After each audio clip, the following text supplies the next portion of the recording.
Bismillahirrahmanirrahim. Assalamualaikum warahmatullahi wabarakatuh. Alhamdulillahi rabbil alamin.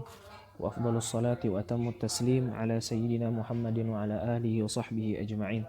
Allahumma akhrijna min zulumatil wahmi wa akrimna binuril fahmi waftah alaina bima'rifatil ilm wa sahil akhlaqana bil hilmi waj'alna ya maulana mimman yastami'una al-qawla fayattabi'una ahsanah.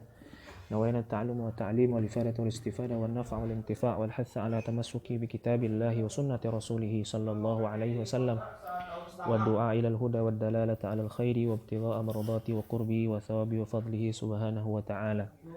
وبعد. Ini merupakan pertemuan pertama dalam membaca kitab Nihayatus Ushul karangan Al-Imam Isnawi rahimahullah, syarah dari kitab Minhajul Ushul ila Ilmil Ushul karangan Al-Qadhi Al-Baydawi rahimahullah. Kitab ini merupakan muqarrar untuk jurusan Syariah Islamiyah tingkat 1 di Al-Azhari Syarif. Sebelum kita memulai membaca kitab Nihayatus Ushul, alangkah lebih baiknya kita mengenal secara singkat sejarah dari kitab Nihayatus Ushul dan Minhajul Ushul ila Ilmil Ushul. Dalam usul fikih ada beberapa kitab matan yang dijadikan sebagai kitab pegangan untuk para talib dalam memahami ilmu usul fiqh. Di antara matan tersebut adalah matan Minhajul Ushul karangan Al-Qadhi Al-Baydawi rahimahullah.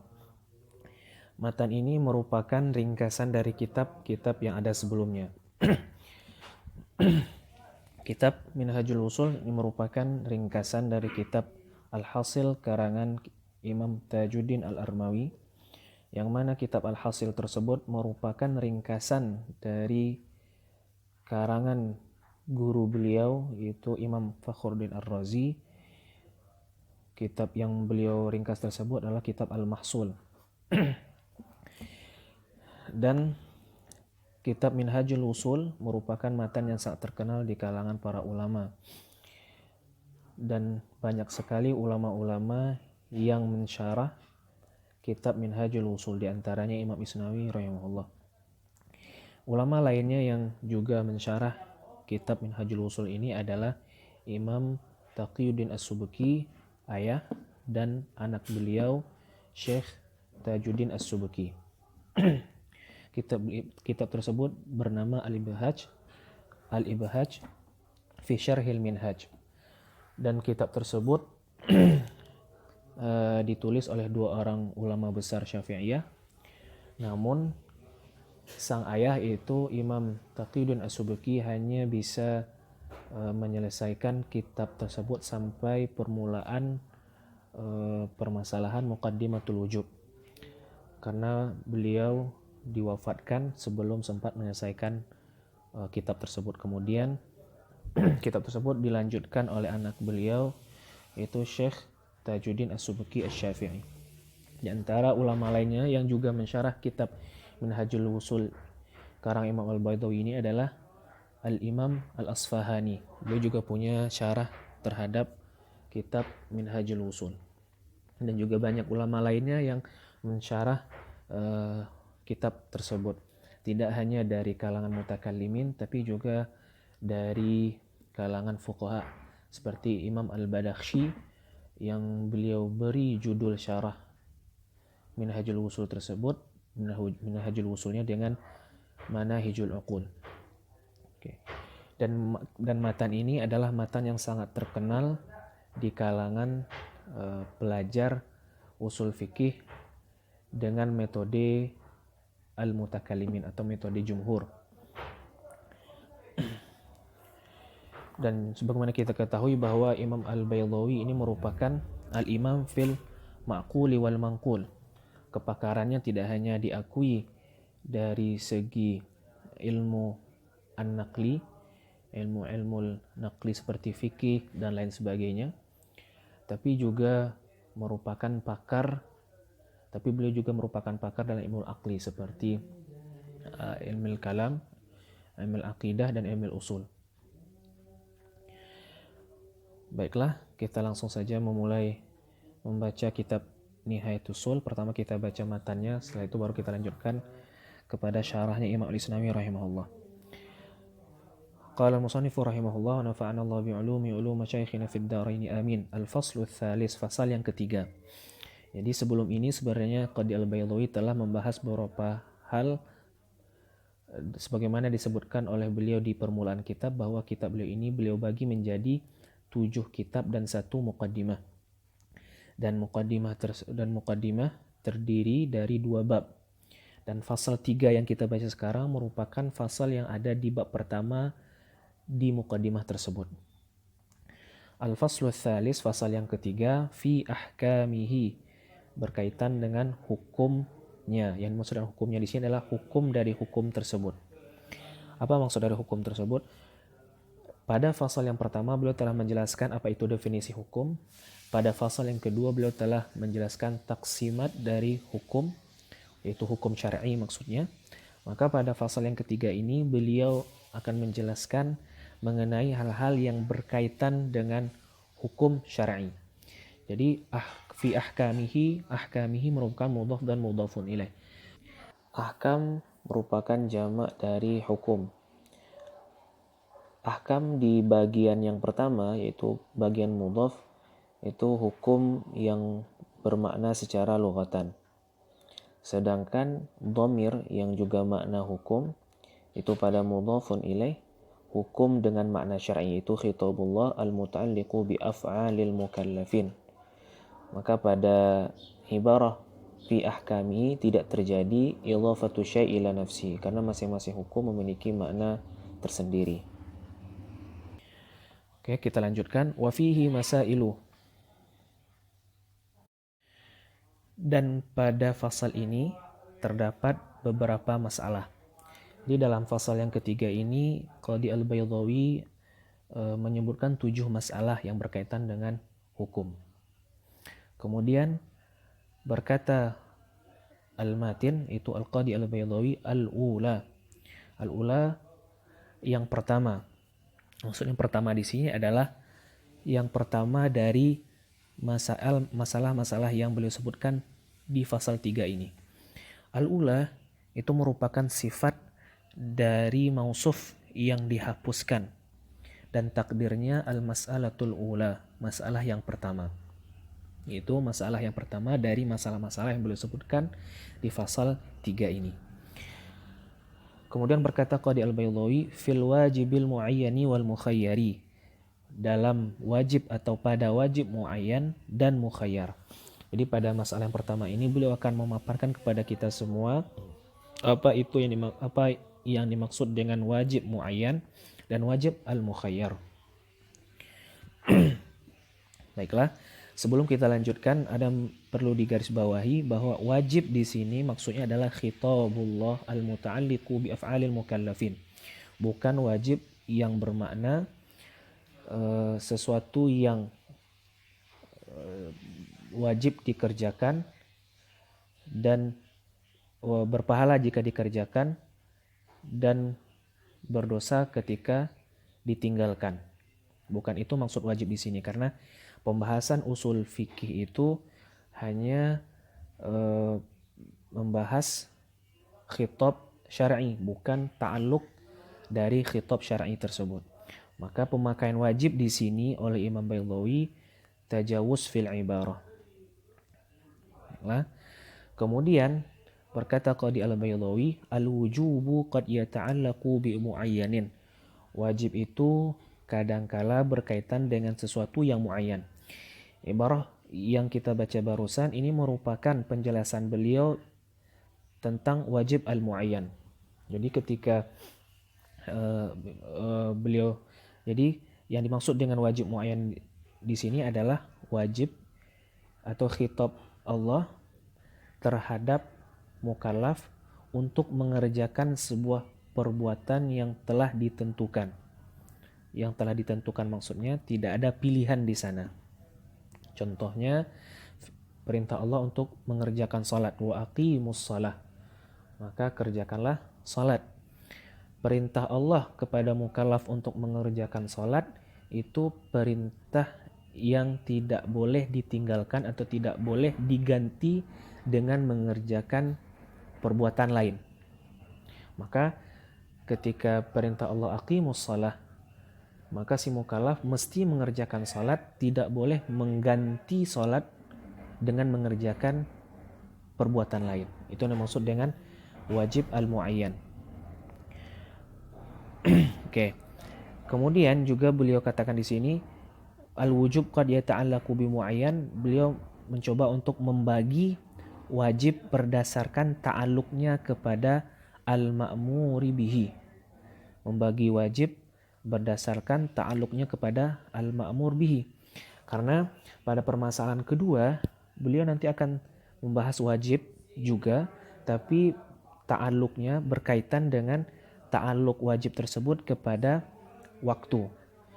Dan di masalah yang ketiga, beliau juga akan membahas wajib, tapi dari sudut pandang yang berbeda lagi. Karena pada masalah yang ketiga, beliau akan membahas wajib berdasarkan ta'alluqnya kepada al-ma'mur alaih. Jadi pada masalah yang pertama, beliau membahas wajib dengan berkaitannya ma'mur bihi. Dan pada masalah yang kedua, kaitannya dengan waktu. Dan pada masalah yang ketiga, beliau akan mengkaji wajib dari segi ta'alluqnya dengan al-ma'mur alaih. Oke. Kata beliau, qala rahimahullah, wa qad yata'allaqu, dan kadangkala yata'allaqu huwa, fa'il di sini kembali kepada al-wujub, berarti kadangkala wajib tersebut berkaitan bi mubahamin, dengan sesuatu yang mubaham, bersifat mubaham, min umurin muayyanatin, yang terdapat pada umur yang muayyanah. Oke. Jadi kata beliau dari segi ta'alluqnya wajib tersebut kepada ma'mur bih, bisa jadi dia muayyan, bisa jadi dia ghairu muayyan, tapi masih dalam umur muayyanah, masih dalam koridor perkara yang ditentukan. Oke, sebelum kita lanjutkan, mubham itu sama maknanya dengan ghairu muayyan. Mubham sama maknanya dengan ghairu muayyan. Ghairu muayyan itu punya dua kemungkinan penafsiran. Yang pertama kemungkinannya la yu'rafu hududuhu. Berarti ghairu muayyan alladzi la yu'rafu hududuhu. Ghairu muayyan yang tidak diketahui batasan-batasannya atau batas atau persisnya. Itu penafsiran ghairu muayyan yang pertama. Kemudian penafsiran ghairu muayyan untuk yang kedua adalah yu'rafu hududuhu walakin la yu'rafu mahalluhu. Ghairu muayyan alladzi la yu'rafu hududuhu, yang tidak diketahui hududnya. Ini berbeda dengan yang sebelumnya, karena yang sebelumnya la yu'rafu hududuhu, sedangkan yang kedua yu'rafu hududuhu. Dan kita lanjutkan, walakin la yu'rafu mahalluhu, tetapi tidak diketahui mahalnya. Oke, batasan-batasannya diketahui, tapi mahal secara spesifik tidak diketahui. Untuk lebih jelasnya kita berikan contoh. Contoh ghairu muayyan dengan penafsiran pertama, yaitu dengan penafsiran la yu'rafu hududuhu, adalah seperti perkataan seorang tuan kepada budaknya, if'al syai'an minal asya', kerjakanlah olehmu sesuatu minal asya', dari sesuatu yang mubham. Maka di sini ghairu muayyan min jami'il wujuh, dari seluruh sisi. Kemudian contoh untuk yang kedua seperti kafaratul yamin, dan ini akan disampaikan oleh beliau di kalimat berikutnya. Oke. Dan mubaham min umurin muayyanatin, ini merupakan penafsiran dari ghairi muayyan dengan penafsiran kedua, yaitu ghairi muayyan alladzi yu'rafu hududuhu walakin la yu'rafu mahalluhu. Ghairu muayyan di sini tidak bersifat mutlak seperti penafsiran kita untuk ghairu muayyan yang pertama. Dari mana kita pahami hal tersebut? Dari qaid yang diberikan oleh Imam Al-Baydawi min umurin muayyanatin. Jadi walaupun wajib tersebut berkaitan dengan sesuatu yang mubham, tapi yang mubham tersebut masih dalam koridor yang telah ditentukan. Atau contoh yang lebih sederhananya adalah pilihan ganda. Ketika ada pertanyaan, kita diberikan pilihan ganda A, B, atau C. Di perintah tersebut walaupun pada awalnya bersifat mubham, tapi kita diberikan pilihan di antara afrod-afrodnya yang ada. Maka mubham min umurin muayyanatin di sini bukanlah mubham bil itlaq, tapi mubham min wajhin. Mubham min wajhin. Oke. Karena juga tidak boleh ada taklif dengan sesuatu yang mubham secara mutlak. Karena ini dikategorikan oleh ulama kepada taklif bil muhal. Dan taklif bil muhal itu mumtani'. Dan taklif bil muhal tersebut mumtani'. Seperti apa? Seperti perintah untuk memindahkan gunung. Maka perintah memindahkan gunung itu merupakan bagian dari taklif bimala yutaq atau taklif bil muhal. Oke. Kita lanjutkan. Kemudian berkata Qadi Al-Baydawi ka khisalil kafarati. Seperti khisalil kafarah ini merupakan contoh yang beliau berikan untuk al-wajibul mukhayyar.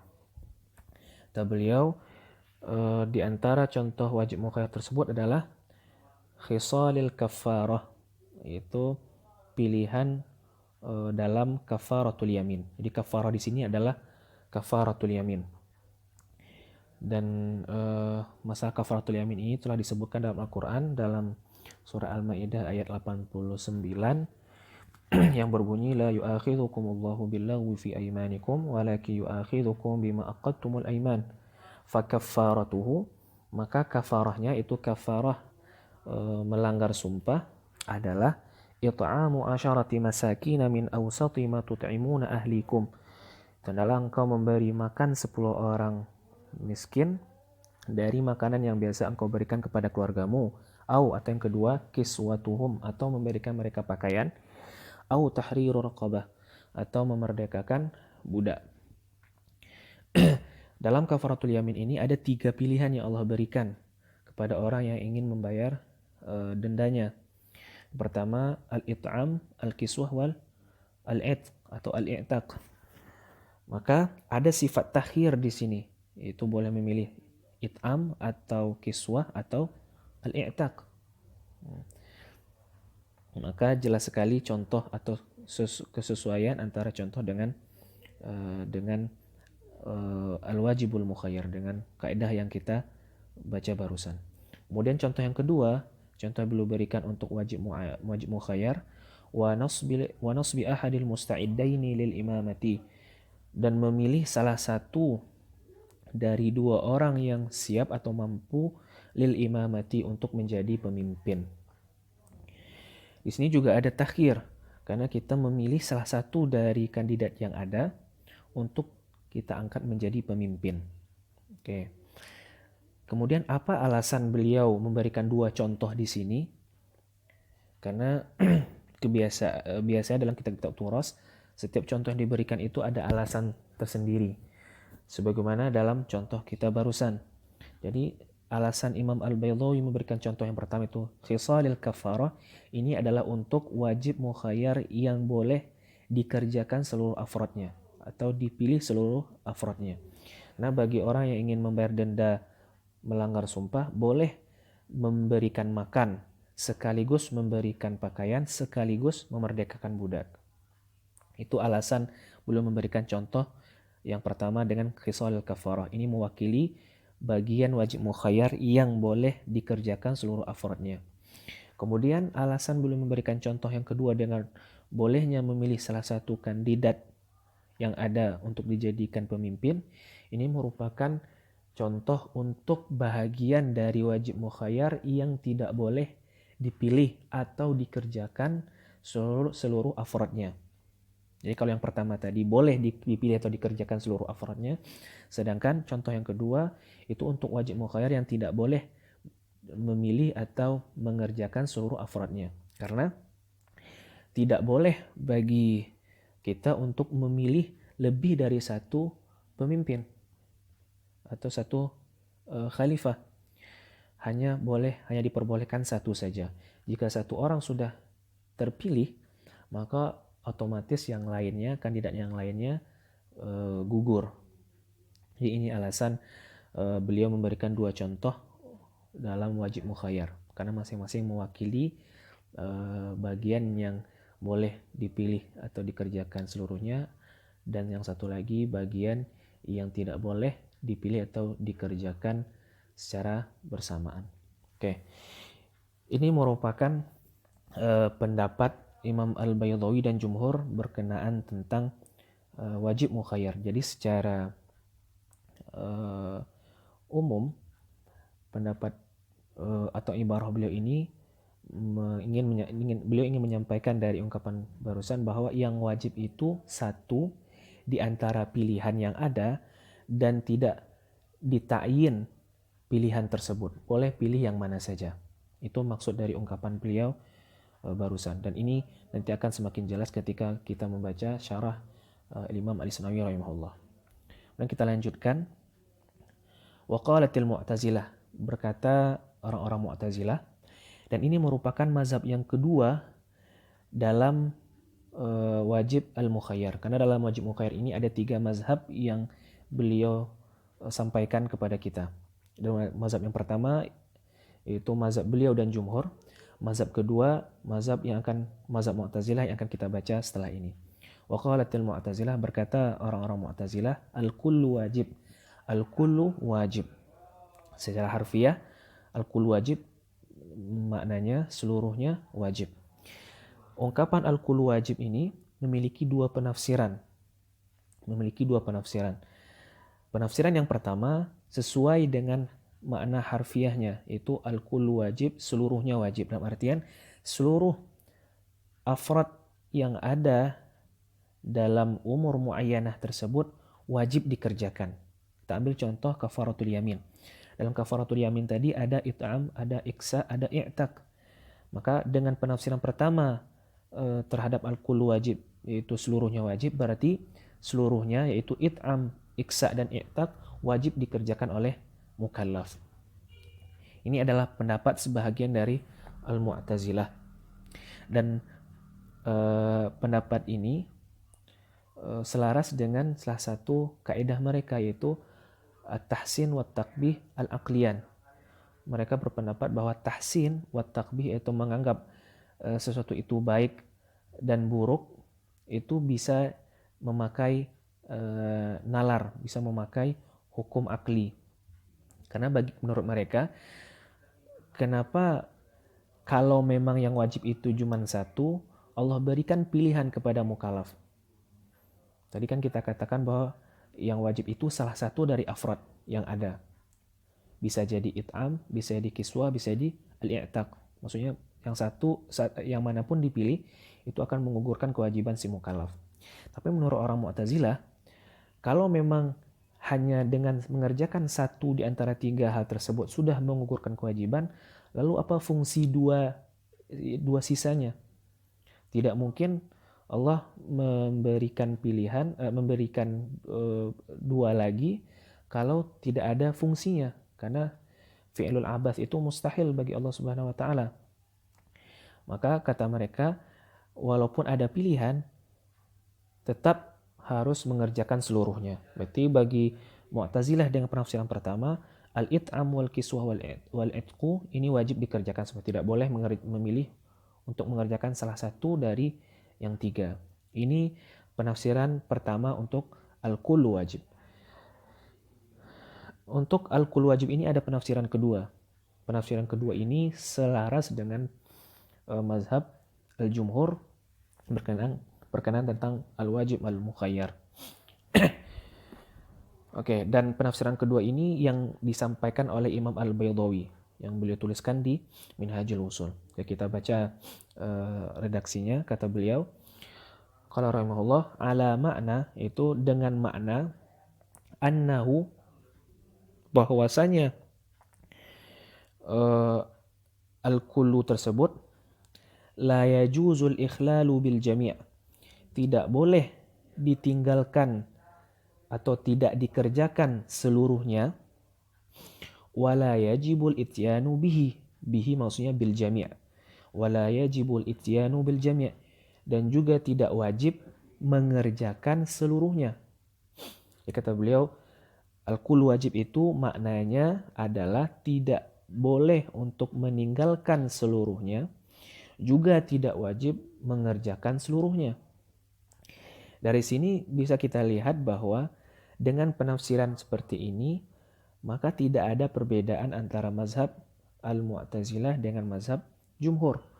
Masing-masing dari dua mazhab ini sepakat bahwa yang wajib itu mengerjakan salah satu di antara afrod yang ada. Karena baik jumhur maupun Mu'tazilah mengatakan tidak wajib mengerjakan seluruhnya. Juga tidak boleh meninggalkan seluruhnya. Jadi ketika seseorang misalnya telah melanggar sumpah, dia wajib mengerjakan salah satu dari kafaratul yamin, dan juga tidak boleh meninggalkan atau tidak mengerjakan seluruh dari afrad kafaratul yamin. Oke. Berarti khilaf di sini tidak menyinggung ranah yang substansi, tapi secara zahir saja. Wala khilafa fil makna, dan tidak ada khilaf fil makna. Kata Qadi al-Baydawi, dan dengan penafsiran yang barusan, la khilafa fil makna, tidak ada khilaf dari segi makna. Maksudnya khilafnya cuma khilaf lafzi, ibarah saja yang berbeda, tapi maksud sama. Jadi antara mazhab Mu'tazilah dengan penafsiran yang ini dengan mazhab jumhur tidak ada perbedaan secara amaliyahnya, hanya dari segi ibarah saja. Oke, sekarang kita lanjutkan mazhab yang ketiga dalam wajib al-mukhayyar. Waqila, ini merupakan mazhab yang ketiga. Waqila al-wajibu mu'ayyanun indallahi ta'ala dunan nas. Yang wajib itu mu'ayyan atau telah ditentukan indallah, menurut Allah, itu dalam di ilmu Allah, dunan nasi, namun manusia tidak mengetahuinya. Jadi menurut mazhab yang ketiga ini, yang wajib itu muayyan, telah ditentukan oleh Allah Subhanahu wa taala, tapi yang tahu cuma Allah Subhanahu wa taala. Makhluk tidak tahu sama sekali. Ini mazhab yang ketiga. Oke. Warudda, ini bantahan Imam Al-Baydawi terhadap mazhab yang ketiga. Warudda, dan dibantah, ditolak, bi anna ta'yin, bahwasanya ta'yin, karena kata mereka tadi al-wajib itu muayyan. Maka kata Qadi Al-Baydawi, at-ta'yin itu konsep ta'yin yuhilu tarka dzalikal wajib. Yuhilu bisa kita artikan dengan la yajuz atau yamna. Konsep ta'yin itu melarang meninggalkan meninggalkan yang wajib tersebut. Jadi konsep ta'yin tidak boleh kita meninggalkan yang wajib tersebut. Wajib di sini maksudnya adalah al-wahid al-muayyan. Kata mereka tadi kan al-wajib itu muayyan indallah. Berarti ada dua yang bisa kita pahami di sini, bahwa ada namanya ta'yin dan ada yang wahid muayyan indallah tadi. Oke, kita ulangi. Konsep ta'yin itu tidak boleh meninggalkan yang wajib tersebut atau yang wahid muayyan tersebut. Dan ini memang seperti itu konsep ta'yin. Contohnya ketika sudah dita'yin misalnya untuk mengerjakan A, berarti tidak boleh kita untuk mengerjakan selain dari A. Wajib kita mengerjakan yang A saja. Itu konsep ta'yin. Oke. Kemudian wat takhiru, dan takhir atau konsep takhir itu yujawwizuhu, membolehkannya. Hu di sini kembali kepada tarka dzalikal wajib. Berarti kalau kita masukkan, kita gabungkan, ibarahnya menjadi wat takhir yujawwizu tarka dzalikal wajib. Dan konsep takhir itu memperbolehkan meninggalkan yang wajib. Yang wajib itu maksudnya al-wahid muayyan tadi. Karena yang namanya takhir itu tidak ada ketentuan yang mesti dipenuhi. Seperti contohnya ada pilihan kamu boleh makan A, B, atau C. Maka bagi orang yang mau memakan, terserah bagi dia untuk mau makan makanan A, atau B, atau C. Itulah makna dari takhir itu sendiri, kata Qadi Al-Baydawi. Oke. Jadi di sini kita lihat bahwa ta'yin itu kita sebut dengan malzum. Dan yuhilu tarka dzalikal wajib itu merupakan lazim dari ta'yin. Jadi ada lazim, ada malzum. Lazim ini sifat untuk malzum, contoh sederhananya seperti angka 2 dan genap. Angka 2 ini kita sebut dengan malzum, genap itu lazimnya. Maka kalau di sini ta'yin itu merupakan malzumnya, dan lazim dari ta'yin, lazimnya dari konsep ta'yin itu adalah tidak boleh meninggalkan yang wajib atau tidak boleh meninggalkan yang telah ditetapkan. Itu lazim dari at-ta'yin. Oke. Dan ini juga berlaku untuk at-takhir. Takhir itu merupakan malzum dan lazimnya adalah jawazu tarki dzalikal wajib. Boleh meninggalkan yang wajib tersebut atau boleh meninggalkan al-wahid al-muayyan. Ya, karena konsep takhir itu kita boleh memilih sesuatu tanpa terikat dengan ketentuan apapun. Itu lazim dari at-takhir. Oke. Kemudian kita lihat, kita bandingkan antara lazim ta'yin dengan lazim at-takhir. Lazim dari ta'yin dan takhir ini saling bertolak belakang. Karena lazim ta'yin itu tidak boleh meninggalkan yang telah ditentukan. Sedangkan lazim dari takhir adalah boleh meninggalkan yang telah ditentukan atau meninggalkan sesuatu yang telah ditentukan. Maka kalau kita temukan dua hal yang kontradiksi, tidak mungkin keduanya benar dalam satu waktu yang bersamaan, juga tidak mungkin salah dalam satu waktu yang bersamaan. Karena antara boleh dan tidak itu harus salah satu saja yang benar. Kalau satunya benar, otomatis yang satu lagi salah. Oke. Maka kalau kita katakan bahwa lazim dari ta'yin dan takhir ini saling bertolak belakang, maka secara otomatis malzumnya juga akan bertolak belakang. Maksudnya, jika kita sudah mengakui adanya konsep takhir, maka secara otomatis konsep ta'yin ini akan terbantahkan atau tidak dipakai. Oke, kita lanjutkan bantahan Qadi Al-Baydawi.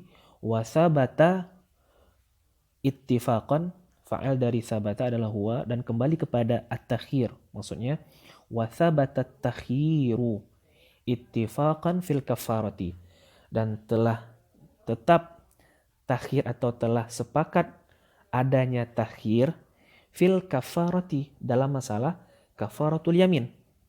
Oke, kita urutkan lagi dalilnya bahwa ta'yin lazimnya adalah tidak boleh meninggalkan yang telah ditentukan, yang telah ditetapkan. Kemudian takhir itu lazimnya boleh meninggalkan yang telah ditetapkan atau boleh meninggalkan yang wajib. Seperti itu.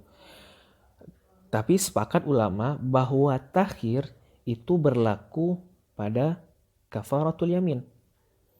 Maka kalau sudah diakui adanya takhir pada kafaratul yamin, maka secara otomatis ta'yin ini tidak dipakai atau tidak atau terbuang.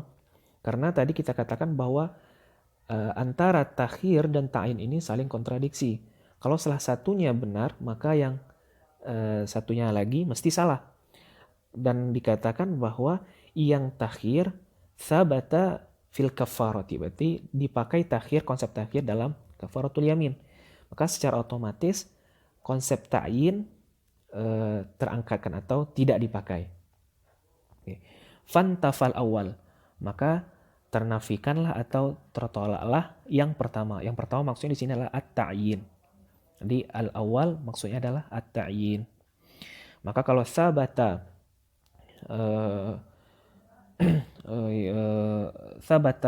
sabatat takhiru fil kafarati fantafal awal, itu fantafat ta'yin. Secara otomatis tertolaklah konsep at-ta'yin. Jadi intinya dari bantahan Qadhi al-Baydawi di sini adalah konsep ta'yin dan konsep takhir itu saling bertolak belakang. Hanya boleh salah satu saja yang benar. Jika satu yang benar, yang lain otomatis salah. Dan ternyata dalam waqi'nya yang dipakai itu adalah at-takhir. Maka secara otomatis yang ta'yin tersebut tertolak atau tidak dipakai. Karena kita kembali lagi kepada inti dari mazhab yang ketiga, mereka katakan bahwa yang wajib itu muayyan indallah. Muayyan indallah. Berarti dengan adanya sifat ta'yin, maka secara otomatis menafikan adanya takhir. Karena itu zahir dari konsep mereka mendakwakan adanya sesuatu tersebut sudah muayyan. Kalau sesuatu yang sudah muayyan berarti menafikan adanya takhir. Karena tidak mungkin lagi ada pilihan kalau sejak awal sejak awal yang diinginkan sudah ditentukan. Itu kan tidak ada fungsinya takhir di sini. Maka kata Imam Al-Baydawi, kalau kalian pakai konsep al-wajib muayyan indallah ta'ala dunan nas, berarti kalian tidak memandang adanya wajib al-mukhayyar. Berarti wajib itu cuma ada satu, itu wajib al-muayyan. Walaupun dengan pilihan atau tanpa pilihan. Karena dakwaan kalian bahwa yang muayyan itu sudah ada dalam ilmunya Allah Subhanahu wa taala. Oke. Qila, ini bantahan dari mazhab ketiga terhadap bantahannya Imam Baydawi rahimahullah. Jadi ibaratnya mazhab ketiga ini tidak mau menerima bantahan Imam Baydawi yang mengatakan bahwa konsep mereka itu menafikan takhir. Karena bagi mereka adanya konsep muayyan indallah itu tidak menafikan adanya takhir. Jadi walaupun sudah ada yang muayyan indallah, takhir masih berlaku. Karena yang ingin dibantah oleh Imam Baydawi di ungkapan sebelumnya itu adalah konsep muayyan indallah kalian itu bertentangan dengan takhir. Tapi mereka bantah lagi, tidak. Muayyan indallah, konsep muayyan indallah itu sama sekali tidak bertentangan dengan konsep at-takhir. Ini dia bantahan mazhab ketiga terhadap bantahannya Imam Baydawi. Qila yahtamilu, ada kemungkinan, jadi mereka tetap bersikeras bahwa konsep mereka tidak bertabrakan dengan takhir, dengan konsep at-takhir. Kata mereka ada kemungkinan annal mukallaf yakhtarul muayyana. Ada kemungkinan bahwa si mukallaf memilih yang telah ditentukan oleh Allah Subhanahu wa taala. Jadi dalam menjelaskan dalil ini, dalam ketika menolak bantahnya Imam Baydawi, mazhab ketiga ini terbagi menjadi 3 taifah, menjadi 3 kelompok. Kelompok yang pertama, dalil mereka adalah ungkapan yang baru saja kita sampaikan, yaitu al-mukallaf yakhtarul muayyan. Bahwasanya mukallaf yakhtarul muayyan ini merupakan taifah al-ula dari mazhab ketiga. Jadi di mazhab tiga ini ada 3 taifah. Yang pertama, di 3 taifah ini sama-sama mengatakan bahwa muayyan itu tidak menentang konsepnya takhir. Muayyan indallah tersebut tidak menentang konsep takhir. Dengan 3 cara pendekatan. Masing-masing taifah memiliki pendekatan-pendekatan tersendiri. Taifah yang pertama pendekatannya adalah al-mukallaf yakhtarul muayyan. Jadi si mukallaf tetap memilih, tapi pilihan si mukallaf itu akan jatuh pada muayyan indallah tadi. Itu pendekatan pertama dari pendekatan pertama yang datang dari Taifah pertama. Lalu bagaimana caranya? Caranya bermacam-macam, bisa jadi dengan thariqatul ilham atau Allah giring si mukallaf untuk memilih yang muayyan indallah. Oke. Ini Taifah yang pertama. Kita masuk kepada Taifah yang kedua. Taifah kedua memiliki pendekatan lain, yaitu mereka menggabungkan konsep muayyan Allah dengan konsep at-takhir.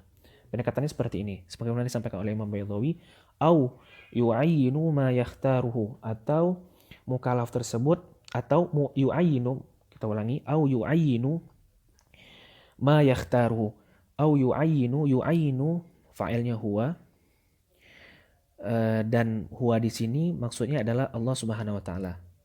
Kemudian fa'il dari yakhtar adalah huwa, tapi huwa di sini maksudnya adalah al-mukallaf.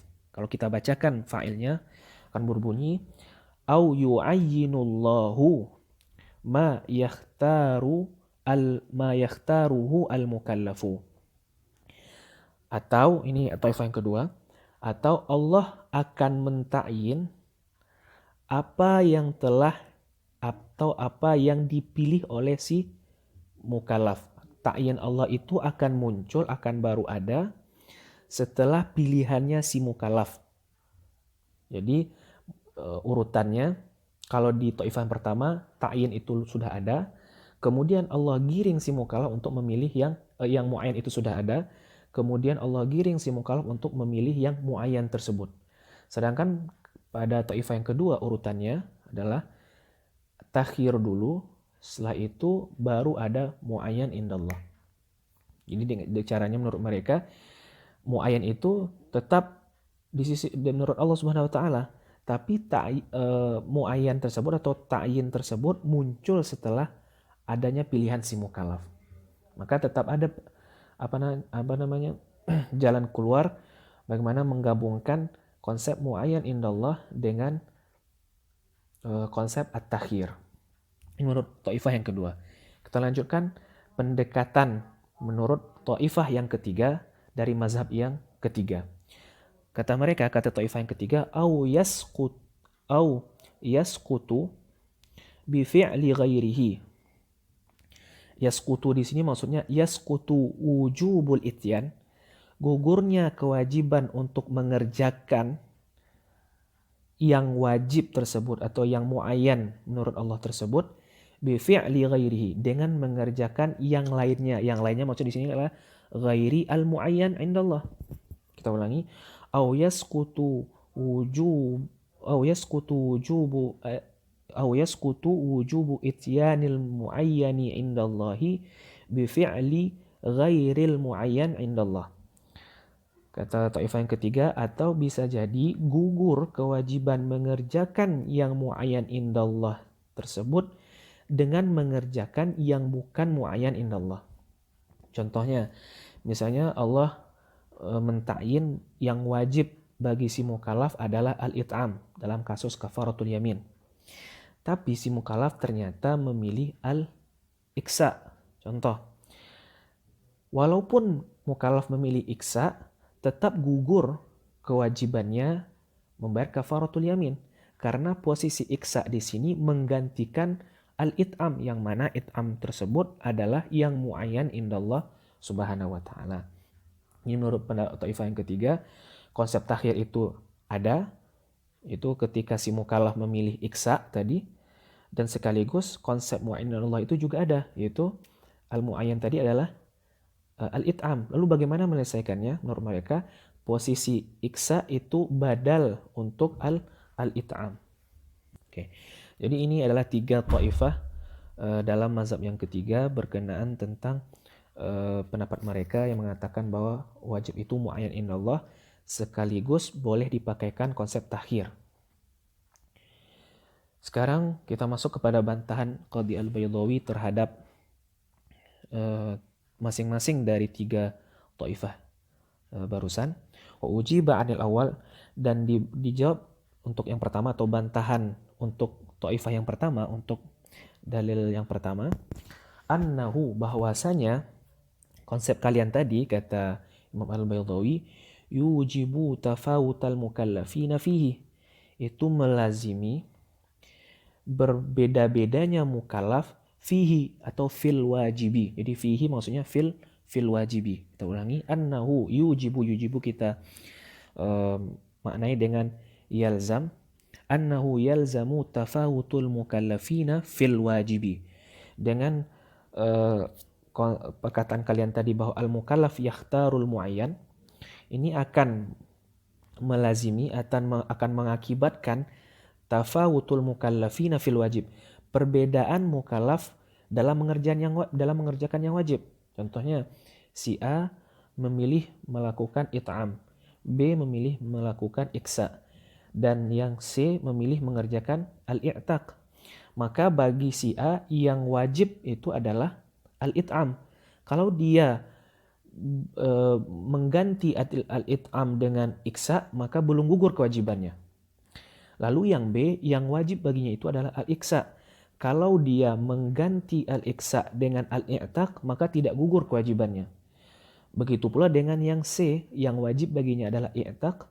Kalau dia ubah pilihannya dari i'taq menjadi it'am, maka belum gugur kewajibannya. Itu maksud dari yujibu tafawutal mukallafina fihi. Wa huwa khilafun nassi wal ijma'. Dan ini menyalahi nas dan ijma'. Dan ini menyalahi ijma' dan nas. Dan pendapat kalian ini menyalahi nas dan ijma'. Kenapa menyalahi nas dan ijma'? Karena nas mengatakan bahwa boleh memilih salah satu di antara yang tiga dan boleh mengganti-ganti pilihan. Itu makna dari nas. Karena di sini lafaznya fakaffaratu it'amu asyarati min masakina min awsati ma tut'imuna ahlikum, au dengan lafaz au di sini memfaedahkan takhir, au kiswatuhum, au tahriru raqabah atau memerdekakan budak. Karena di sini adalah au yang memfaedahkan takhir, dan juga menyalahi ijma'. Apa maksud dari menyalahi ijma'? Karena ijma' ulama bahwa yang mana saja yang dikerjakan oleh mukallaf, maka akan menggugurkan kewajibannya dalam membayar kafaratul yamin.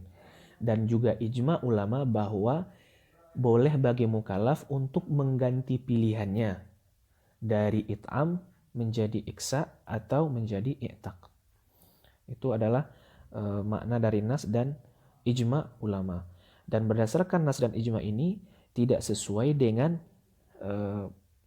pendapat kalian yang mengatakan bahwa yang muayyan itu satu dan Allah akan menggiring mukallaf untuk memilih yang muayyan tersebut. Karena tidak mungkin seluruh mukallaf akan memilih yang i'taq atau memilih iksa atau memilih it'am. Karena kita perhatikan fil waqi' ada mukallaf yang mengganti atau yang membayar kafaratul yaminnya dengan it'am. Berarti bagi mukallaf tersebut yang wajib it'am. Lalu kita lihat juga fil waqi' ada mukallaf yang membayar kafaratul yaminnya dengan cara al-iksa, dan juga ada yang membayar kafaratul yaminnya dengan al-i'taq. Maka di sini akan ta'addud al-wajib. Wajib itu berbilang. Dan kalau berbilang wajib, berarti wajib tersebut berlaku untuk satu orang mukallaf dan tidak berlaku untuk mukallaf yang lainnya. Maka ada tafawud al-mukallafin fil wajib. Dan ini menyalahi nas Al-Quran dan ijma' sebagaimana sudah kita sebutkan barusan. Kita masuk kepada bantahan Qadhi al-Baydawi untuk Taifah ats-Tsaniyah. Taifah ats-Tsaniyah tadi mendakwakan bahwa ta'yin itu baru ada atau muayyan indallah itu baru ada setelah takhirnya mukallaf. Apa bantahannya? Bantahan beliau adalah annal wujuba, bahwasanya yang wajib itu muhaqqaqun, telah ditetapkan qabla ikhtiyarihi ay qabla ikhtiyari al-mukallaf. Bahwasanya yang wajib tersebut telah ditetapkan sebelum adanya pilihan si mukallaf. Kita sepakat bahwa ilmu Allah itu qadim. Ilmu Allah itu qadim. Maka ilmu Allah itu sudah lebih dahulu ada dari daripada ketimbang lebih dahulu dari dari pilihannya si mukallaf. Karena kalau kita katakan bahwa al-muayyan indallah atau ta'yin Allah terhadap wajib untuk yang wajib itu baru muncul setelah ikhtiarnya mukallaf, maka berarti kita akan mengatakan secara tidak langsung bahwa ilmu Allah itu hadis. Sekarang kita sepakat Ahlussunnah wal Jamaah bahwa ilmu Allah itu qadim. Ini bantahan Qadhi al-Baydawi terhadap Taifah yang kedua.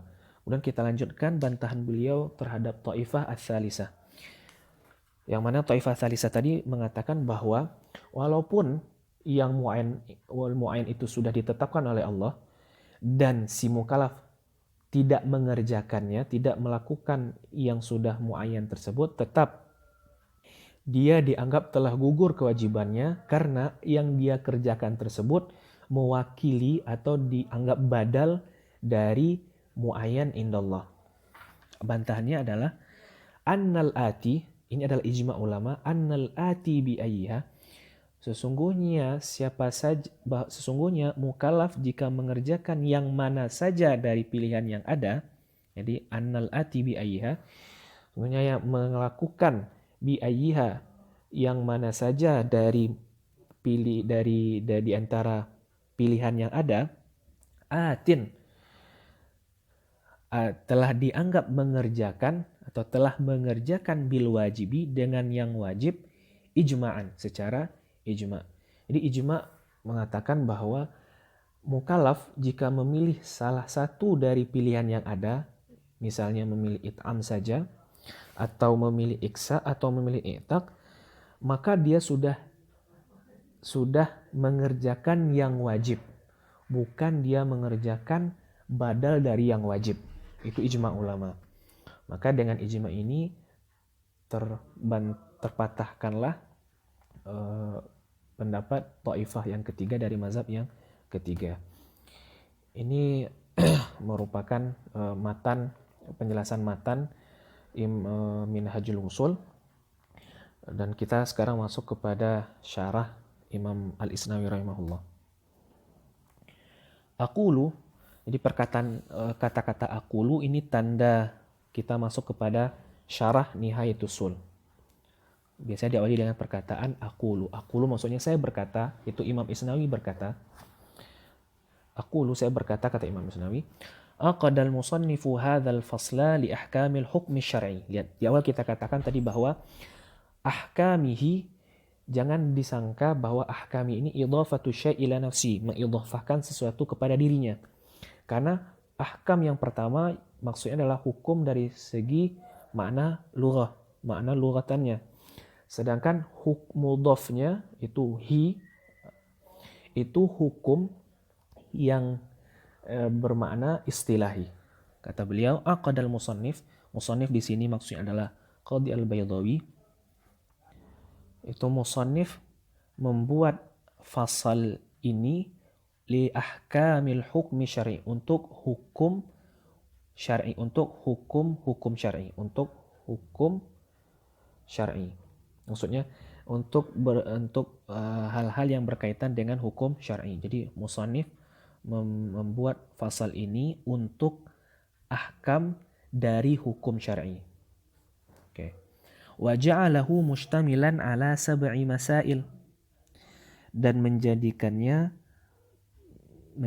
fasal ini mencakup 7 masalah atau mengandung 7 masalah.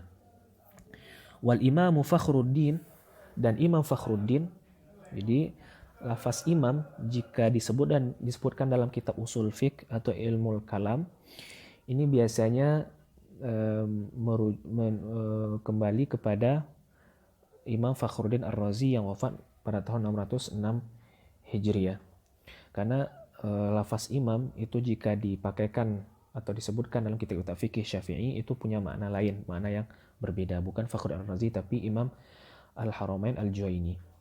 Al-Imamu Fakhruddin dzakara dzalika, dan Imam Fakhruddin Ar-Razi dzakara dzalika itu menyebutkan 7 masail tersebut fil awamiri wan nawahi, dalam bab awamir wan nawahi. Wa ja'ala al-arba'ata al-akhirata, dan menjadikan 4 yang terakhir, karena kan tadi ada 7 masalah, kemudian yang 4 terakhirnya oleh Imam Fakhruddin Ar-Razi, min hadhil masail sab'i, itu 4 terakhir dari 7 masalah tersebut, fil ahkam, beliau jadikan dalam pembahasan hukum, kama dzakarahul musannif, sebagaimana yang dibuat oleh musannif, sebagaimana disebutkan oleh musannif.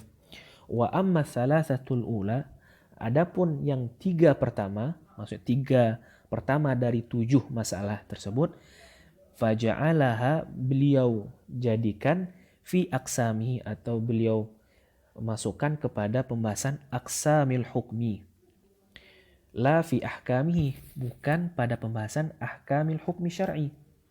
Jadi bedanya kalau Imam Al-Baydawi menjadikan ahkamul hukmi ini bagian di muqaddimah kitab. Sedangkan Imam Fakhr Ar-Razi memasukkan pembahasan ini dalam bab al-awamir wan nawahi.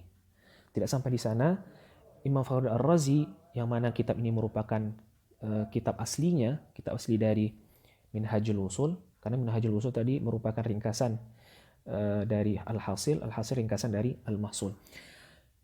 Beliau menjadikan 4 yang terakhir dalam pembahasan ahkamul hukmi, sebagaimana dilakukan oleh Qadhi Al-Baydawi. Tapi 3 yang pertama itu beliau jadikan dalam sebuah bab, atau beliau masukkan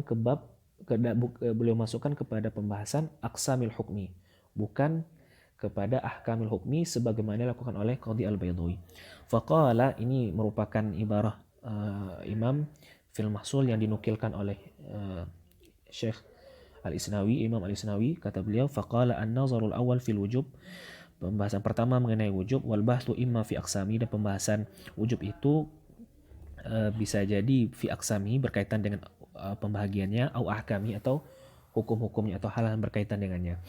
Wa amma aqsamu, adapun pembahagian hukum, fa'alam annahu bihasabil ma'muri bihi, bisa jadi dari segi ma'mur bihi atau fi'ilnya tersebut, maka terbagilah menjadi muayyanin wa mukhayyarin, seperti kita sebutkan di awal, karena wajib itu bisa jadi dari ta'alluqnya kepada ma'mur bih, atau kepada waktu, atau kepada al-ma'mur alaih. Wa bihasabi waqtihi, ini yang kedua, atau dan bisa juga dari segi waktunya, ila, maka akan terbagi kepada mudayyakin wa muwassa'in, wajib mudayyak dan wajib muwassa'. Wa bihasabil ma'muri, ma'mur di sini maksudnya, jadi ma'mur itu sama dengan ma'mur alaih. Jadi ketika disebutkan ma'mur, maksudnya adalah al-mukallaf. Begitu pula kalau disebutkan al-ma'mur alaih, maksudnya adalah al-mukallaf. Wa bihasabil ma'mur, dan dari kaitannya dengan ma'mur atau dengan mukallaf, ila, akan terbagi wajib tersebut kepada wajib ala ta'yin, atau kita sebut dengan wajib al-aini, wa wajibun ala kifayati, atau wajib al-kifai. Oke. Wah hadza kalamu, ini adalah perkataan Imam, kata Imam Al-Isnawi rahimahullah. Wa dzakara mithlahu sahibul hasil, dan sahibul hasil menyebutkan seperti ini juga, membagi seperti ini juga, seperti Imam Fakhr Ar-Razi membagi permasalahan ahkamul hukmi. Wa sahibul hasil, begitu pula dengan sahibul hasil.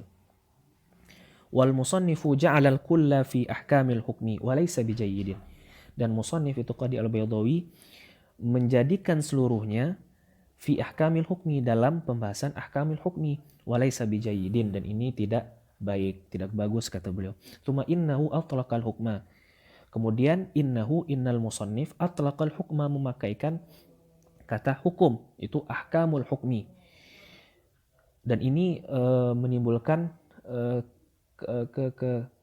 kemubahaman, keraguan.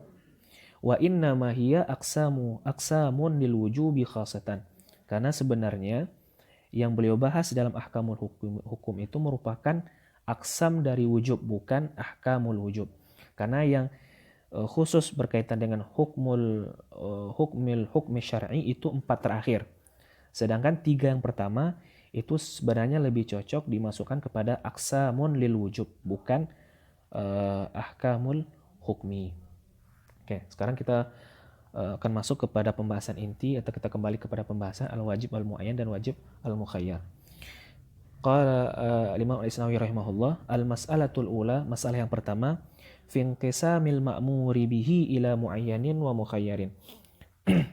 Terbaginya ma'mur bihi atau terbaginya perintah ila muayyanin wa mukhayyarin, menjadi muayyan dan mukhayyar. I'lam qala Imam Al-Isnawi rahimahullah, i'lam anna al-wujuba qad yata'allaqu bi syai'in muayyanin. Ketahuilah bahwasanya wujub kadangkala berkaitan dengan sesuatu yang telah ditentukan. Maksudnya telah ditentukan, tidak ada pilihan.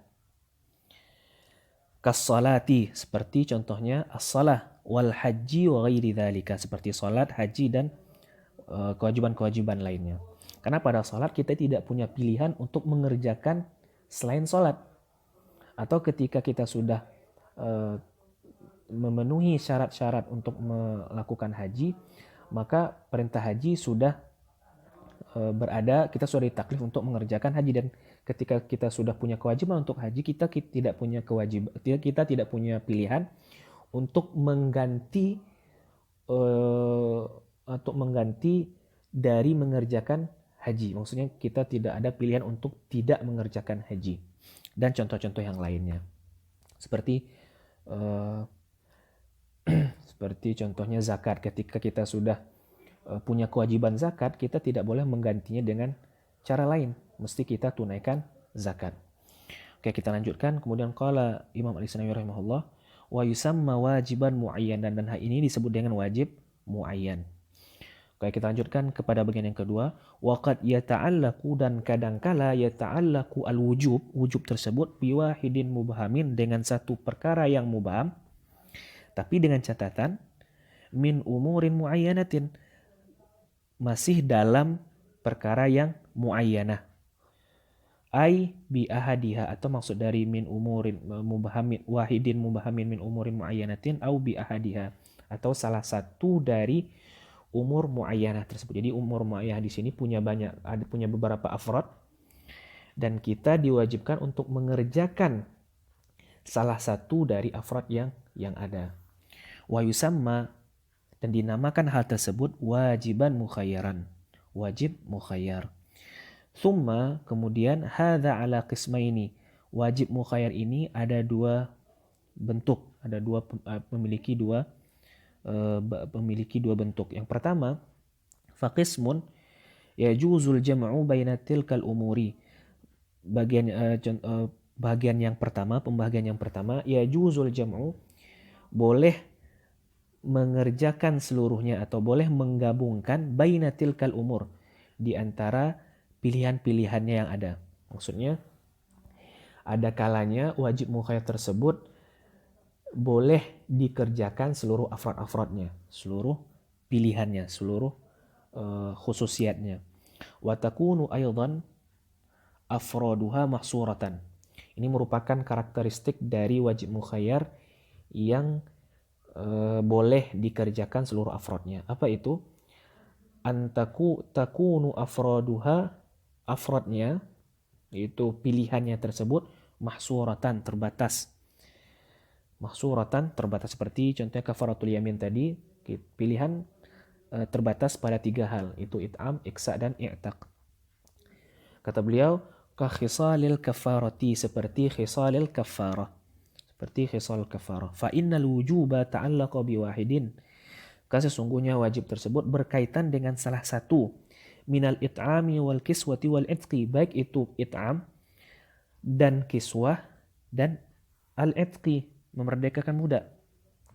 Wa ma'adzalika yajuzu ikhrajul jami', dan juga ma'adzalika, jadi boleh mengerjakan seluruh afradnya, boleh mengerjakan it'am, juga kiswah, juga itqi. Itu maksud dari wa ma'adzalika yajuzu ikhrajul jami'. Oke, sekarang kita masuk kepada al-qismu tsani dari al-wajib al-mukhayyar. Oke. Pada bagian yang kedua atau pembagian kedua, wajib mukhayyar itu la yajuzul jam'u, tidak boleh untuk digabungkan. Maksud tidak boleh digabungkan, tidak boleh mengerjakan seluruh afrodnya. Tidak boleh mengerjakan seluruh afrodnya. Cuman diperbolehkan mengerjakan satu dari afrodnya yang ada. Wala takunu afraduhu mahsuratan, ini karakteristik untuk bagian dari wajib mukhayyar yang man'u al-jam'i, yang la yajuzu al-jam'u. Tadi kisim yang pertama boleh digabungkan tapi dengan karakteristik atau dengan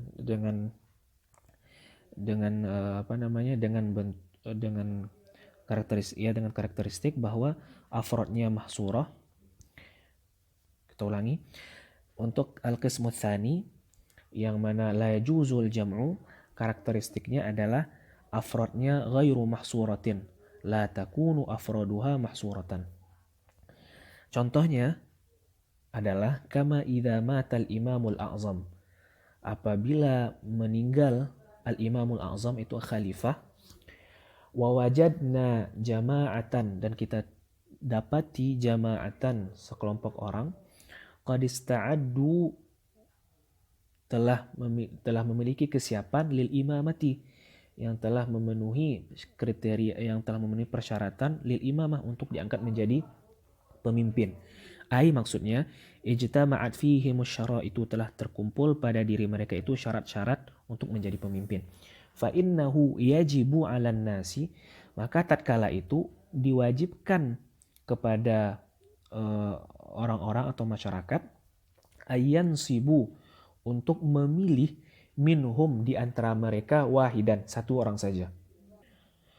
Wala yajuzu nasbu ziyadatin alaihi, dan tidak boleh memilih lebih dari satu orang tersebut.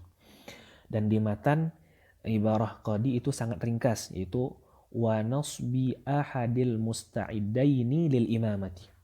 Dan ini adalah penafsiran, paragraf ini merupakan penafsiran dari kalimat singkat Qadhi Baydawi di matan beliau barusan. Jadi intinya kalau kisim yang kedua ini, wajib mukhayyar tersebut tidak boleh melakukan seluruh afrodnya, dan karakteristiknya adalah afrodnya biasanya ghairu mahsurah. Jadi karakteristiknya afrodnya ghairu mahsurah.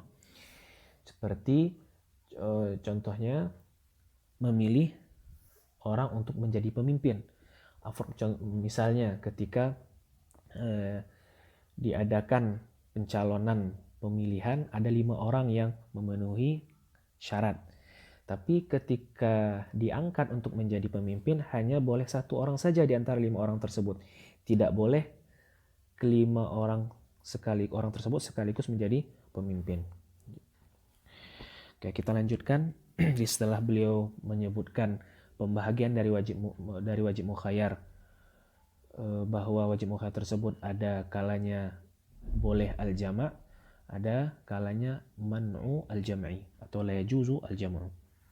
Dan berkata Imam Al-Isnawi, wa dzakara al-musannifu hadainil mithalaini li ajli hadzal ma'na. Dan musannif itu Qadhi Al-Baydawi menyebutkan 2 contoh ini li ajli hadzal ma'na, tujuannya menyampaikan makna barusan, yaitu kadangkala wajib mukhayyar itu boleh digabungkan atau boleh dikerjakan seluruh afrodnya, dan kadangkala tidak boleh dikerjakan seluruh afrodnya, cukup satu afrod saja, satu fardun dari afrod yang ada. Wala yutasawwaru taklifu biwahidin, kemudian dilanjutkan oleh Imam Isnawi rahimahullah, wala yutasawwaru taklif, maka tidak mungkin adanya taklif, atau tidak tertasawurkan taklif, adanya taklif biwahidin mubahamin, dengan satu hal yang mubaham, min umurin mubahamatin, dari hal-hal yang mubahamah. Oke, coba kita kembali lagi ke matannya. Di matan tadi di awal dikatakan bahwa waqad yata'allaqu bi mubahamin min umurin muayyanatin. Kata beliau, kalau dia mubaham tapi masih dalam koridor yang muayyanah, maka boleh taklif di sini. Karena mubahamnya laisa min kulli wujuh, tapi min wajihin saja. Oke, itu yang disepakati boleh oleh ulama. Lalu yang tidak boleh itu adalah kalau taklifnya biwahidin mubahamin, dengan satu hal yang mubaham, juga min umurin mubahamin, juga dari perkara-perkara yang mubaham. Ini la yutasawwar, tidak tergambar di pikiran kita adanya taklif seperti ini. Al-aqlu la yatasawwaruhu, akal tidak mungkin mentasawurkannya. Tapi di sini maksudnya adalah secara syar'i, secara syar'i. Li'annahu taklifun bima la ya'lamuhu syakhsu, juga secara akli. Li'annahu taklifun bima la ya'lamuhu syakhsu, karena ini merupakan taklif dengan sesuatu yang tidak diketahui oleh mukallaf, oleh seseorang. Karena bagaimana mungkin orang akan mengetahui maksud dari si mutakalim kalau perintahnya tidak jelas, yaitu if'al syai'an minal asya'. Tidak ada kejelasan sama sekali. Oke, kemudian berkata Imam Al-Isnawi rahimahullah, wa kaunul wajibi wahidan mubahaman min umurin ay ahadaha la bi'ainihi. Dan maksud dari wajib tersebut adalah satu perkara mubham dari perkara-perkara yang telah muayyan. Kita ulangi. Dan maksud dari yang wajib itu adalah satu hal yang mubham dari perkara yang muayyan. Maksudnya ai ahadaha la bi'ainihi, itu salah satu dari perkara yang mubham min umurin muayyanah tadi, la bi'ainihi, tapi tidak spesifik. Tidak spesifik. Maksudnya ada perintah kafaratul yamin, ada pilihan it'am, iksa, dan i'taq. Makna dari mazhab jumhur yaitu wajib bagi si mukallaf untuk mengerjakan salah satu dari pilihan yang ada, tapi pilihan tersebut tidaklah ditentukan sedari awal. Di seluruhnya wajib atau di satu level yang sama. Yang manapun dikerjakan oleh mukallaf itu nilainya tidak berbeda dari segi gugurnya kewajiban dengan fardun yang lain, dari fardun yang lain. Seperti ketika memilih it'am itu sama saja dari segi menggugurkan kewajibannya, menggugurkan tanggungannya dalam kafaratul yamin dari al-iksa. Jadi antara it'am dan iksa sama-sama menggugurkan kewajiban si mukallaf. Oke. Naqalahu fil mahsuli wal muntakhabi 'anil fuqaha'i faqat. Naqalahu fil mahsul, mahsul ini adalah miliknya Imam Fakhr Ar-Razi, begitu pula dengan al-muntakhab. Maka Imam Fakhruddin Ar-Razi menukilkan pendapat ini di mahsul dan muntakhab dari fuqaha saja. Jadi di kitab asal Minhajul Usul ini yang pendapat ini dinukilkan dari fuqaha saja. Walam yunqal 'anil usuliyyin tasrihan, dan tidak dinukilkan dari usuli, dari pakar usul, tasrihan secara jelas, secara gamblang, bimuwafaqatihim wala mukhalafatihim, baik mereka setuju atau tidak setuju. Jadi hanya menukilkan pendapat tanpa menyebutkan apakah pendapat ini dirajihkan oleh qailnya atau tidak. Bal zahiru kalamihi al-mukhalafah, tapi zahir dari kalamnya di secara nas itu tidak disebutkan muwafaqah atau mukhalafah, tapi zahirnya. Apa beda antara tasrihan dengan zahir? Tasrihan di sini maksudnya nas, itu nas. Maksud nas di sini adalah sesuatu yang tidak memiliki kemungkinan lain. Jadi kemungkinan cuma satu. Sedangkan zahir itu adalah sesuatu yang memiliki dua kemungkinan, satu kemungkinan rajih dan satu kemungkinan yang lain marjuh. Jadi secara nas, secara tidak ada sarahatan lafaz yang mengatakan bahwa si qailnya muwafiq atau mukhalif terhadap apa yang beliau sampaikan. Tapi secara zahir atau secara tersirat bisa kita pahami kalamihi al-mukhalafah, bahwa perkataannya di sini mukhalafah. bahwa menyalahi dari apa yang disampaikan. Li'annahu abtala mastadallu bihi. Karena Imam Fakhruddin Ar-Razi membatalkan semua dalil-dalil dari al-fuqaha.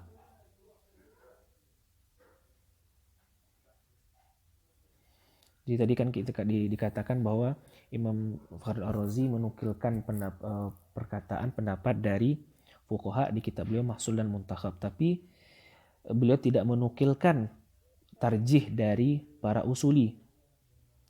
Namun zahir kalamnya Imam Fakhruddin Ar-Razi seolah-olah beliau membantah pendapat tersebut. Dari mana kita bisa pahami itu? Li'annahu, karena beliau abtala membatalkan mastadallu bi, seluruh dalil-dalil pendapat yang beliau nukilkan, yang beliau sebutkan tadi. Karena memang dalam kitab Mahsul itu kadangkala tidak seluruh pendapat yang beliau rojihkan secara sharih. Karena di banyak tempat beliau tidak mentasrih condongnya pendapat beliau, tapi bisa kita pahami dari tata cara Imam Fakhruddin Ar-Razi membantah dalil-dalil mazhab yang beliau sebutkan. Jika ada satu mazhab yang beliau bantah habis-habisan, berarti itu secara zahir beliau menolak mazhab tersebut, walaupun beliau tidak mengatakan secara sharih bahwa saya menolak mazhab ini. Oke. Wa kadzalika fa'ala sahibul hasil wa tahsil, sebagaimana yang dilakukan oleh sahibul hasil dan sahibul tahsil, Imam Tajuddin Al-Armawi dan Sirajuddin Al-Armawi. Na'am, naqalahu Al-Amidi wa 'anil fuqaha wal asy'ariyah. Begitu pula Imam Al-Amidi rahimahullah menukilkan permasalahan tersebut dari fuqaha dan asy'ariyah. Wartadahu, dan beliau menyetujuinya. Wakhtarahu aydan Ibnul Hajib, begitu pula yang dipilih atau dikerjakan oleh Ibnul Hajib. Jadi Imam Amidi berbeda pilihannya dengan Imam Fakhruddin Ar-Razi. Walaka an taqula, kita kembali lagi kepada masalah wajib mukhayyar. Walaka an taqul, dan kamu bisa saja menyampaikan atau berkata, kata Imam Isnawi. Jadi beliau memberikan alternatif jawaban. Kata beliau, ahadul asya'i qadru mushtarakun bainal khisali kulliha. Ahadul asya' itu salah satu dari afrad atau salah satu dari pilihan yang ada adalah qadrun mushtarak. Ini merupakan qadrun mushtarak bainal khisali kulliha, di antara seluruh khisal yang ada. Maksud khisal di sini adalah kafaratul yamin. Jadi maksud ungkapan kita salah satu dari pilihan yang ada itu sama persis dengan konsep qadrun mushtarak. Konsep qadrun mushtarak seperti qadrun mushtarak antara Zaid, Bakar, dan Umar. Tiga orang ini, itu Zaid, Bakar, dan Umar, memiliki kesamaan. Apa itu kesamaannya? Sama-sama hayawanun natiqun. Sama-sama hayawanun natiqun. Dan ini juga bisa kita lihat ada pada khisalil kafarah. Nah, alasannya kenapa? Kenapa ini disamakan dengan qadrun mushtarak? Beliau jawab, li sidqihi ala kulli wahidin minhuma. Karena cocoknya salah satu dari masing-masing, bukan salah satu, tapi masing-masing dari khisal tersebut, bukan lisidqihi, karena cocoknya qadrun mushtarak tersebut, karena cocoknya konsep qadrun mushtarak tersebut ala kulli wahidin minhuma, untuk masing-masing dari minha, itu minal khisali kulliyah, karena cocoknya qadrun mushtarak tersebut untuk masing-masing dari khisalil kafarah. Wahina idzin, ketika kita katakan bahwa wahina idzin, tanwin di sini tanwin iwad dari jumlah yang kita bisa pahami dari ungkapan sebelumnya. Berarti wahina idzin, wahina yasduku, wahina yasduquhu ala kulli wahidin minha fala ta'adduda fihi. Maka tatkala kita katakan bahwa cocoknya konsep qadrun mushtarak untuk masing-masing dari khisalil kafarah, fala ta'adduda fihi, maka tidak ada yang namanya ta'addud di sini. Tidak ada ta'addud di sini. Oke, kita cocokkan lagi dengan pemahaman sebelumnya. Jadi kita katakan bahwa ada yang namanya qadr mushtarak. Di qadr mushtarak itu adalah titik persamaan antara beberapa hal. Itu tadi kita berikan Zaidun, Bakar, dan Umar. Titik persamaan antara tiga orang ini adalah sama-sama hayawanun natiqun.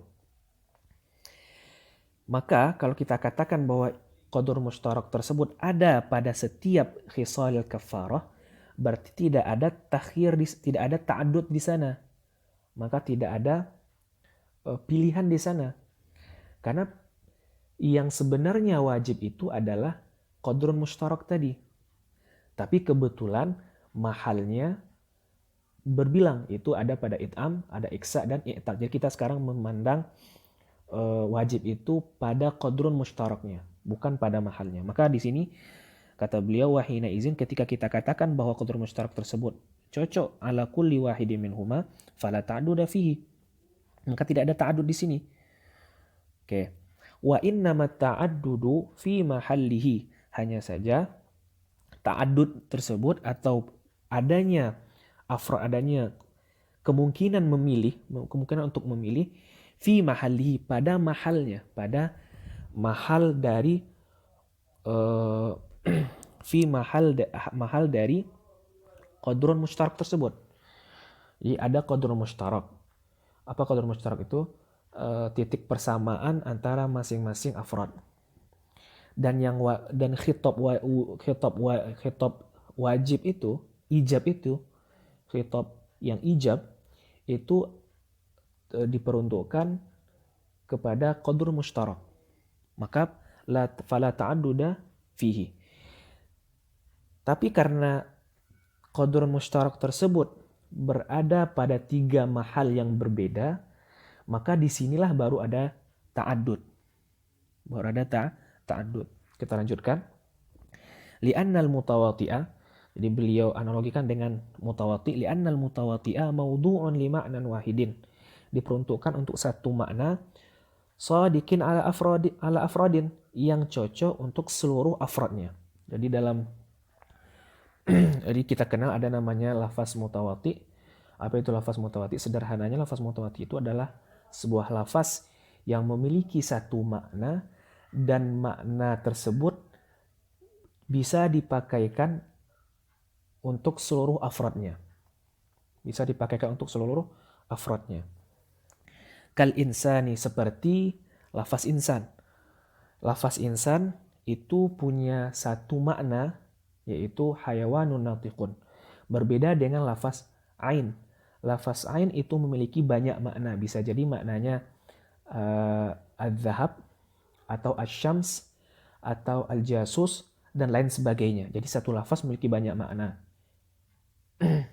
Sedangkan mutawati adalah satu lafaz yang cuman memiliki satu makna. Tapi makna tersebut berlaku secara berlaku untuk seluruh afrad-afradnya. Dan ini akan membedakan antara mutawati dengan musyakkik. Musyakkik walaupun memiliki satu makna, tapi makna tersebut berbeda quwatan wa dha'fan pada setiap afradnya. Karena seperti contoh lafaz putih. Lafaz putih itu punya satu makna, tapi ketika diberikan untuk benda-benda afrod yang terdapat pada afrodnya kadang-kadang memiliki sedikit perbedaan, karena putih pada gading, gajah itu berbeda dengan putih kapas, berbeda lagi dengan putih salju. Oke, kita kembali kepada mutawati. Mutawati adalah sebuah lafaz yang memiliki satu makna dan makna tersebut berlaku secara sama atau berlaku atau dipakaikan untuk seluruh afrodnya tanpa ada perbedaan. Seperti hayawanun natiq. Al-insan itu memiliki afrad diantaranya Zaid, Bakar, dan Umar. Insan memiliki definisi hayawanun natiqun. Maka hayawanun natiqun ini sama untuk seluruh afradnya. Tidak ada yang lebih tinggi nilai hayawannya atau lebih tinggi nilai natiqiyahnya antara satu afrad ketimbang afrad-afradnya yang lain. Itu maksud dari al-mutawati. ka insan. Walaisa maudu'an, walaisa al-insan, dan lafaz insan ini tidak diperuntukkan lima'anin muta'addidatin. Walaisa maudu'an lima'anin muta'addidatin. Tidak diperuntukkan untuk makna-makna yang berbilang. Oke, jadi ini pendekatan beliau berkaitan tentang wajib mukhayyar menurut mazhab jumhur. Kata beliau, wajib itu sebenarnya ada pada qadr mushtarak di perintah tersebut. Tapi kebetulan perintah tersebut berada pada berbagai afrad atau mahalnya muta'addid. Nah, ini yang membedakan antara wajib muayyan dengan wajib mukhayyar. Wajib muayyan tidak ada ta'addud pada mahal, sedangkan wajib mukhayyar ada ta'addud pada mahal. Dan wajib itu berkaitan dengan qadr mushtarak tadi. Kalau kita masuk kepada contoh, yang wajib itu hanyalah mengerjakan atau melakukan kafaratul yamin. Tapi kebetulan afrad kafaratul yamin itu ada 3. Maka wajib itu ada pada melakukan kafarah, takhir itu ada pada pilihan dalam kafaratul yamin. Kita lanjutkan kepada paragraf berikutnya. Wa idza kana ahadul khisali huwa muta'allaqul wujub, dan apabila terdapat salah satu khisal dan apabila salah satu khisal tersebut merupakan muta'allaqul wujub kama taqaddam, sebagaimana telah disebutkan di paragraf sebelumnya yang baru saya kita sampaikan. Jadi kata beliau di sini ada namanya muta'allaq wujub. Apa itu muta'allaq wujub? Oke, kita berikan contoh. Contohnya as-salatu wajibatun. Salat itu wajib. As-salatu itu merupakan atau kita sebut dengan al-mahkum alaih, yang dihukumi, al-mahkum alaih. Dan wajibah, dalam ungkapan kita tadi as-salatu wajibah, kita sebut dengan al-mahkum bihi atau al-hukmu nafsuhu, hukum itu sendiri. Di as-salatu merupakan al-mahkum alaih, wajibatun merupakan al-mahkum bihi atau al-hukum. Wajibah itu hukum, dan muta'allaq dari wajibah itu adalah as-salah. Maka as-salah merupakan muta'allaq dari wajibah. Jadi wajibah itu ia ta'allaqu bis-salah. Berarti as-salah muta'allaq dari wajibah. Oke, kita cocokkan dengan perkataan beliau di sini. Dan apabila salah satu khisal tersebut yang mana dia merupakan muta'allaq dari wujub. Jadi wujub itu apa? Wujub itu adalah kafaratul yamin. Wajib itu adalah kafaratul yamin.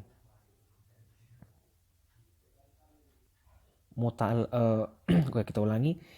Kafaratul yamin itu merupakan muta'allaq dari wujub.